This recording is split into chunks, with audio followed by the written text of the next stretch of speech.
Hey, it's CrazyBean, and in today's video I'm going to be showing you how you can use my enable disable script.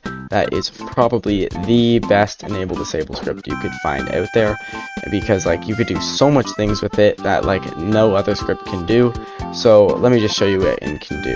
Alright, so the first thing you want to do is create a cube, or if you have a model you want to use for your button, you could just create one and just scale it to how you want, put material on it. I don't care, this is up to you. I'm just gonna put a material, and then boom, here we have our button. First thing you want to do, make sure it has a box collider or a mesh collider. If you're using a custom model, I'm just using a cube, so I have a box collider. You want to turn on is trigger, and then you want to drag or add my CrazyBean's enable disable script. And first thing you want to do, in the trigger tags, you want to make sure this is hand tag or whatever you have on your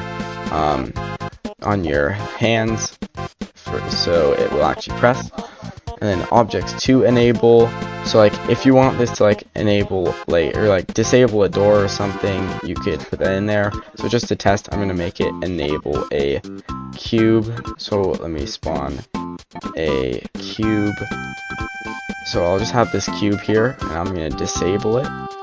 And then I'll click on this objects to enable. I'll drag on the cube, and then now here's the cool stuff that you can do, because all this is you've seen this before. It's not that cool, but the cool stuff is, so basically you can, what save state does is you can make it so basically if you press this button it will enable it, and if you have save state on, then if you leave the game and go back in, it'll still be enabled. And for every time you do this on a button, you have to give it a different unique ID. So let me turn on save state just to show you guys, and then give it the unique ID test1234, and then go into the game. Now that you're actually in the game, I can go in here, and you don't actually have to drag your hand to press it. There's a test press right here. So if I click test press, you will see that it enables this cube.